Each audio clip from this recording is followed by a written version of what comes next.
मालिक की सज नवाजे प्यारे सत्संग जियो, जो इंसान अपने दिलो दिमाग में अपने परम पिता परमात्मा को बसाना चाहता हो,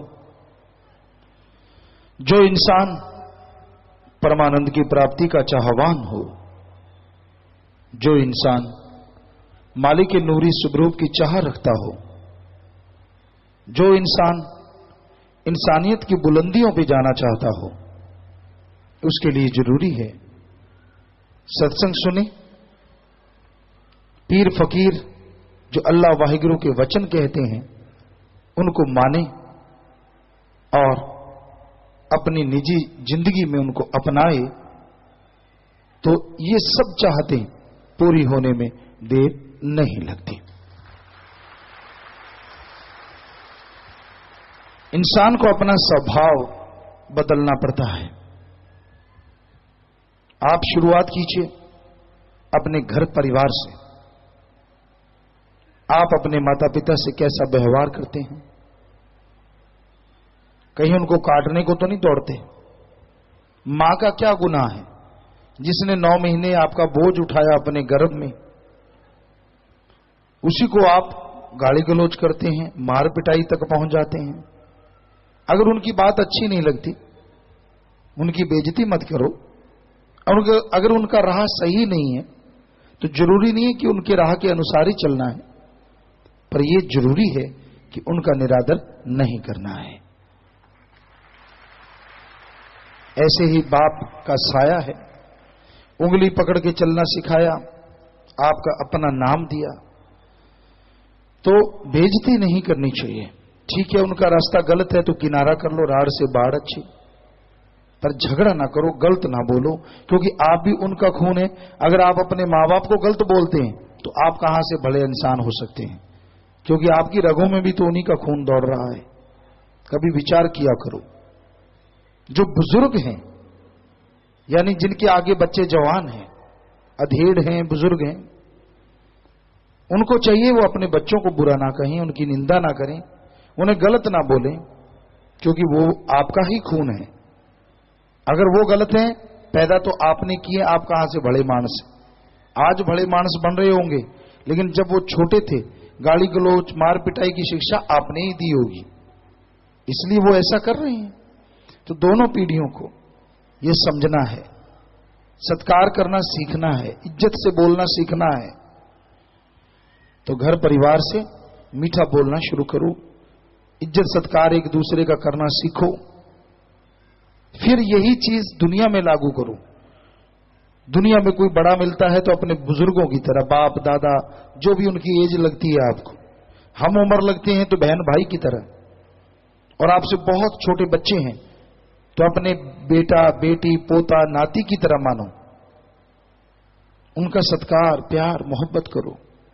यूं आप अगर करना शुरू कर देते हैं, अपने व्यवहार में चेंज ले आते हैं। और फिर इसके साथ जरूरी है सत्संग सुनो, वो भी आप सुनते हैं। आगे जरूरी है, सत्संग में कहा जाता है नाम जपो, नाम जपा करो।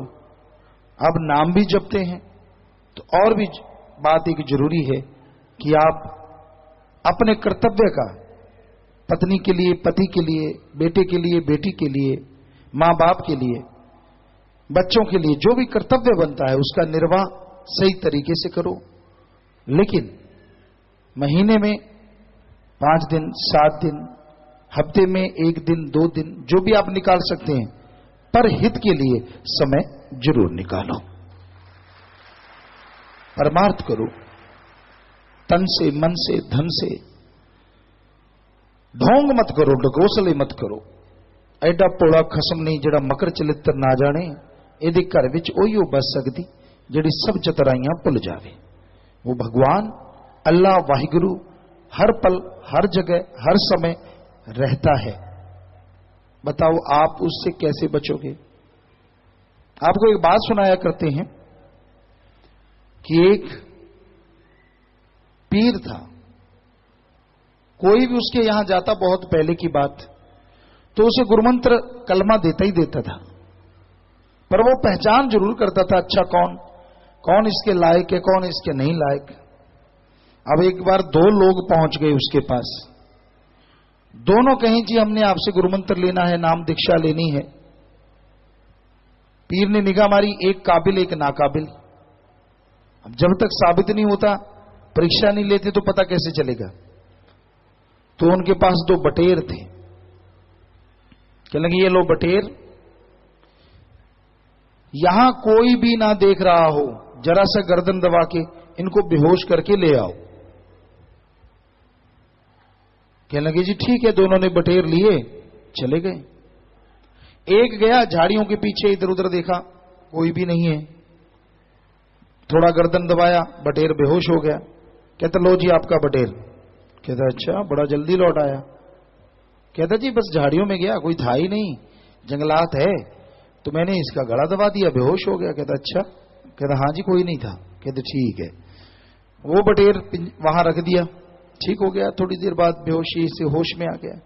दूसरा आदमी जो गया हुआ था वो लौटा नहीं, काफी देर बाद लौटा। बटेर बिल्कुल तंदुरुस्त, बेहोश किया ही नहीं। पीर के चरणों में रख दिया, लो जी अपना बटेर और मुझे करो माफ। कहने लगे क्यों, बेहोश क्यों नहीं किया। कहने लगा जी मैंने दूर दूर तक निगाह मारी, कहीं कोई नहीं था। फिर कहता मैं ऐसे बटेर को सामने लाके गला दबाने लगा, वो मुझे देख रहा था, मैं उसे देख रहा था, इसका मतलब कोई तो था। फिर मैंने उसकी गर्दन दूसरी तरफ घुमाई, बटेर की गर्दन दबाना चाहा। ओ मुझे याद आया, अल्लाह वाहिगुरु ओम हरि, वो तो हर जगह है, वो तो मुझे हर जगह देख रहा है। ऐसी तो कोई जगह ही नहीं यहां मुझे ना देख रहा हो। तो मैंने इसलिए आपका बटेर वापस कर दिया कि कोई ना कोई देख रहा है, इसका मतलब मालिक तो हर जगह देख रहा है, तो इसलिए मुझे क्षमा कीजिए। तो उस पीर ने उस आदमी को गले लगाया, और जिसने बटेर को बेहोश किया था वो काबिल नहीं था, उसको भेज दिया कि पहले काबिल बन फिर तुझे नाम मिलेगा, और उसको नाम दे दिया। तो आज का युग भी ऐसा ही है। आज बहुत सारे लोग बटेर को बाहर जाते बेहोश कर लाते हैं, बिना बेहोश के तो कोई लाता ही नहीं। यहां से निकलने की देर है, हमारे उठने की देर है, पटाखेबाजी शुरू हो जाती है। फिर कहते खुशियां नहीं मिलती, खुशियां मिलेंगी क्या। सत्संग के एरिया में आके गलत सोच भी बुरी बात है, और गलत जरा से भी हरकत आपके पता नहीं कितने जन्मों की भक्ति को खत्म कर सकती है सत्संग के एरिया में। और आप बटेर को बिल्कुल मार ही देते हैं, बेहोश करते ही नहीं। यहां दिखते हैं सादे सीधे सिंपल, ये वो फला, यूं लगता है यार ये तो अभी टपका है, ऐसा तो भक्त पैदा ही नहीं हुआ। यहां से निकलने की देर है, फिर देखो क्या क्या गुल खिलाते हैं आप, पर कच्चे उड़ा देते हैं पीर फकीरों के बचनों से। तरक्की नहीं मिली मुझे, मैं तो मेहनत करता हूं। लोगों को भी लगता है यार ये आदमी तो बहुत मेहनत करता है, ये तो यार बहुत मशक्कत करता है, इसको सफलता क्यों नहीं मिलती। खाक मिलेगी। पीर फकीर को जो हर जगह मानता है कि पीर फकीर ने बोला है अल्लाह वाहिगुरु राम तो हर जगह गॉड है, जो ये बात को मान लेगा और वैसा ही रहेगा जैसा पीर फकीर के सामने रहता है, नेकी भलाई। जैसे आप अब सत्संग सारे सुन रहे हैं, यूं अगर एक सुई गिरा देना तो उसकी आवाज आएगी। मजा तब है जब आप अपने लाइफ में जाते हैं, तब भी पीर फकीर के वचन यूं ही दिलो दिमाग में गूंजते रहें और आप कोई बुरा कर्म ना करें। हम गारंटी देते हैं सबको नूरी स्वरूप के दर्शन ऐसे हो जाएं, ऐसे चुटकियों में। लेकिन आपको तो देर होती है, जब तक आए नहीं तब तो कैसा था, किधर था, कौन था, क्या था। इधर शब्दवाणी चल रही है, बीच में कुछ लोग ऐसे बैठे होते हैं जो देख तेरे की, बोले तेरे की, देख तेरे की। वो कहते हैं हम पढ़ के कड़े हुए हैं। इधर बहनों का ये हाल, वो कैसी थी, फलानी कैसी थी, वो किधर गई थी, ये जगह इसलिए। यहां चुपचाप बेपरवाही के वचन है, जो ग्रंथों में से शब्द पढ़े जाते हैं वो वचन है। कोई नहीं पढ़ता फिर भी वो बोल रहा है तो उसकी भी खुशी मिलती है। पर वचनों की तो कहना ही क्या है, वो तो सत्संग है। तो इसलिए ध्यान से सुना करो और अपने जीवन में देखा करो कहां क्या कमी है, फिर मिलेगी खुशियां। तो भाई बटेर को बेहोश नहीं करना है, उसको जिंदा रखना है, उसको मारना नहीं है। जैसा आप यहां भगत जी बने बैठे हैं, वैसे समाज में भी भगत जी बना करो वहां लारे ना टपकाया करो काम वासना, क्रोध, लोभ, मोह, अहंकार में, मन माया में। वचन मानोगे तो यकीनन फायदा होगा, यकीनन आपके अंतःकरण की मैल धुल जाएगी और मालिक की कृपा दृष्टि के काबिल आप बनते चले जाएंगे। तो बहुत सी बातें हैं जो जरूरी हैं कि आप अपने अंदर चेंजेस लाएं, सत्कार करना सीखें, दोगलापन ना अपनाएं, सेवा और सुमरण करें, तो मालिक के नूरानी स्वरूप के दर्शन होते हैं। जरा जरा सी बात पे भड़को ना, भड़का राम ना बनो। कई ज्वाला जी होते हैं, कई पांबड़दास होते हैं, अलग अलग लोगों की कैटेगरी है।